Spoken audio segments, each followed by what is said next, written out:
আসসালামু আলাইকুম।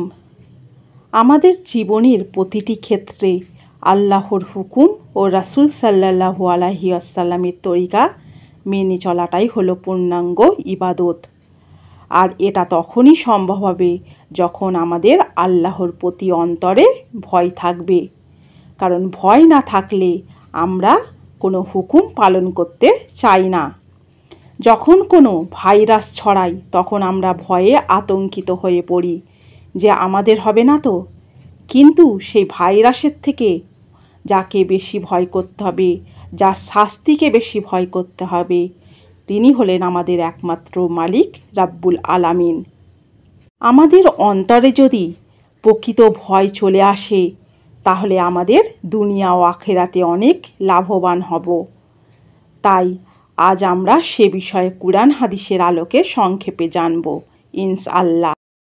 আমরা যদি প্রকৃত মুসলিম হতে চাই তাহলে আল্লাহকে ভয় করার মতো করতে হবে। আল্লাহ তাআলা বলেছেন, হে মুমিনগণ, তোমরা আল্লাহকে ভয় করো, যথাযথ ভয়, আর তোমরা মুসলমান হওয়া ছাড়া মারা যেও না। সূরা আল ইমরান আয়াত 102। আল্লাহকে ভয়কারী অধিক মর্যাদা সম্পন্ন। প্রত্যেক নর ও নারীকে আল্লাহ সৃষ্টি করেছেন এবং তাদেরকে একে অপরের উপর মর্যাদা দিয়েছেন।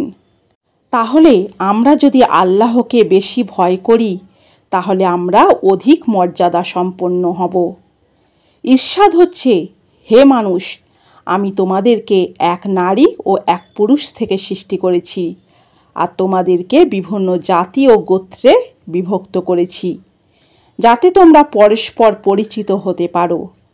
তোমাদের মধ্যে আল্লাহর কাছে সেই অধিক মর্যাদা সম্পন্ন যে তোমাদের মধ্যে অধিক তাকওয়া সম্পন্ন। নিশ্চয় আল্লাহ তো সর্বজ্ঞ, সম্যক অবহিত। সূরা হুজরাত আয়াত 13। হাদিস শরীফে এসেছে, হযরত আবু হুরাইরা রাদিয়াল্লাহু আনহু থেকে বর্ণিত, তিনি বলেন, রাসূল সাল্লাল্লাহু আলাইহি ওয়াসাল্লামকে জিজ্ঞেস করা হলো, হে আল্লাহর রাসূল সাল্লাল্লাহু আলাইহি ওয়াসাল্লাম, মানুষের মধ্যে উত্তম কে? তিনি বললেন, সেই উত্তম যে আল্লাহকে বেশি ভয় করে। বুখারী ও মুসলিম। আমাদের ধারণার বাহিরে রিজিক পেতে হলে আল্লাহর ভয়ের প্রয়োজন। আল্লাহ হলেন সমস্ত মাখলুকের রিজিক দাতা। এমন কোনো সৃষ্টি নেই যাকে আল্লাহ রিজিক দেন না। আর আমরা যদি আল্লাহকে ভয় করি তাহলে আমরা নিজেও বুঝতে পারবো না আল্লাহ আমাদের কোথা থেকে রিজিক দান করছেন। ইরশাদ হচ্ছে, এবং তিনি তাকে এমন উৎস থেকে রিজিক দেবেন যা সে কল্পনাও করতে পারবে না। আর যে আল্লাহর ওপর তাওয়াক্কুল করে আল্লাহ তার জন্য যথেষ্ট। আল্লাহ তার উদ্দেশ্যে পূর্ণ করবেই। নিশ্চয় আল্লাহ প্রত্যেক জিনিসের জন্য একটি সময়সীমা নির্ধারণ করে দিয়েছেন। সূরা তালাক আয়াত 3।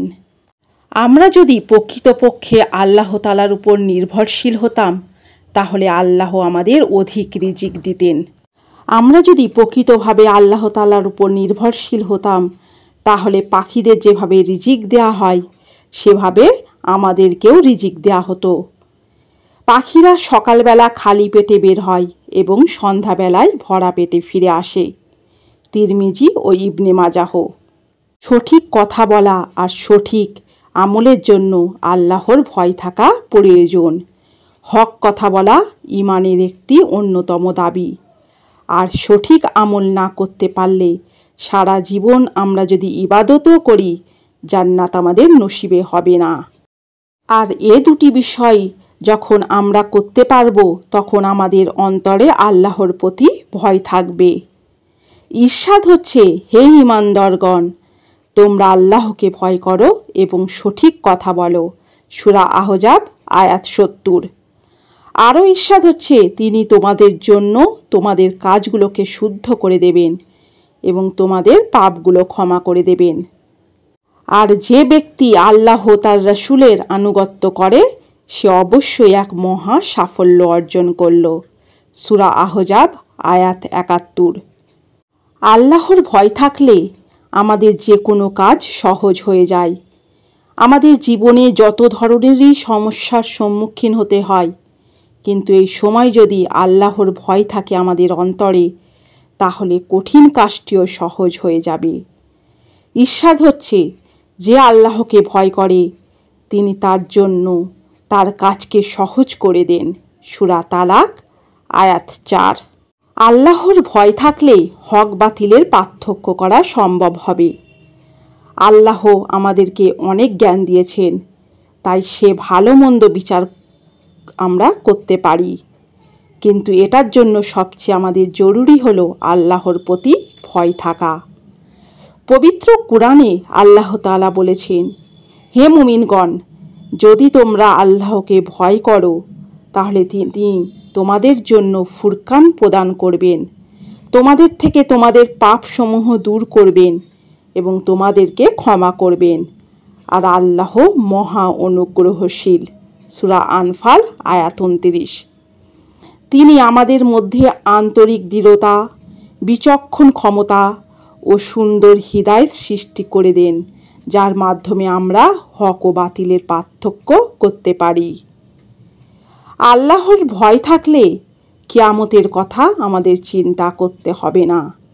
এই জগতে সব কিছু একদিন ধ্বংস হয়ে যাবে, এটাই চিরন্তন সত্য।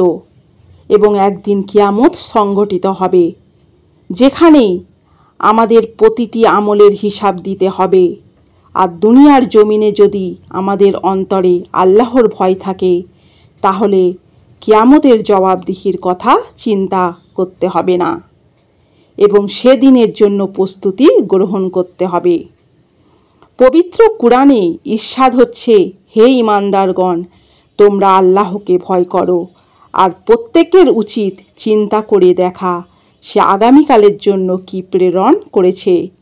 তোমরা আল্লাহকে ভয় করো, তোমরা যা করো নিশ্চয়ই আল্লাহ সে বিষয়ে সম্যক অবহিত। সূরা হাসর আয়াত 18।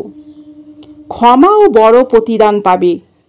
আমরা যেহেতু আল্লাহকে না দেখে তার উপরে ঈমান এনেছি, তাকে ভয় করে তার হুকুম আহকাম পালন করছি, তাই কিয়ামতের ময়দানে আমাদেরকে তিনি ক্ষমা করে বড় প্রতিদান দেবেন। ইরশাদ হচ্ছে, নিশ্চয়ই যারা তাদের রবকে না দেখেই ভয় করে তাদের জন্য রয়েছে ক্ষমা ও বড় প্রতিদান। সূরা মুলক আয়াত 12।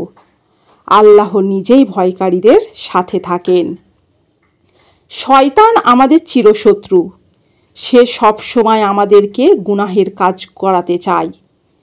কিন্তু এই সময় যদি আমাদের অন্তরে আল্লাহর ভয় থাকে, তাহলে আল্লাহ নিজেই আমাদেরকে সাহায্য করবেন গুনাহ থেকে বেঁচে থাকতে।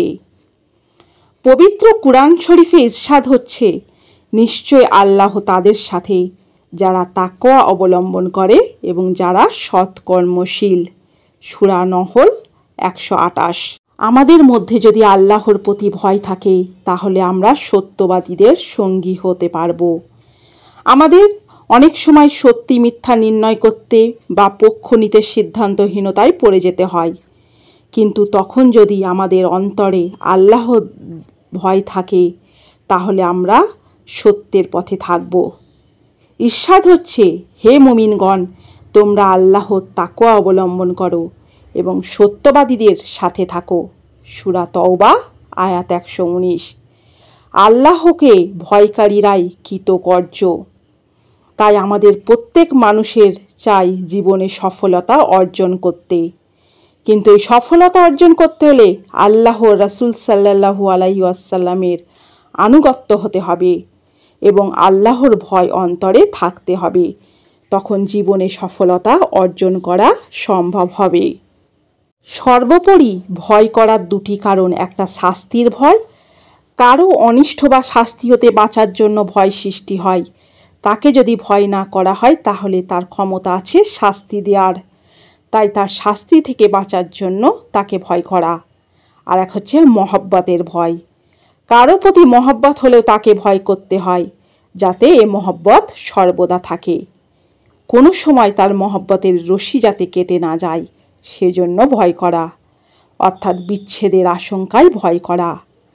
আল্লাহকে যে ভয় করা হয় তাও এই দুটি কারণে। প্রথমত, আল্লাহর ক্ষমতা আছে কাউকে জাহান্নামে দেওয়ার, তাই বান্দা সর্বদা আল্লাহকে ভয় করে জাহান্নাম থেকে মুক্তির জন্য। আর দ্বিতীয়ত, বান্দা আল্লাহকে প্রথম মহব্বত করে, এরপর ভয় করতে থাকে যাতে তার মহব্বত দূর না হয়ে অব্যাহত থাকে। দুটির মাঝে আসল হলো মহব্বতের ভয় করা। জাহান্নাম থেকে মুক্তির জন্য তাকে সবাই ভয় করে, কিন্তু মহব্বতের রশি ঠিক রাখার জন্য ভয় করে এমন কজন লোক আছে। রাসূল সাল্লাল্লাহু আলাইহি ওয়াসাল্লাম আল্লাহকে তার জীবনে সর্বাবস্থায় ভয় করতেন। তা ছিল মহব্বতের ভয়।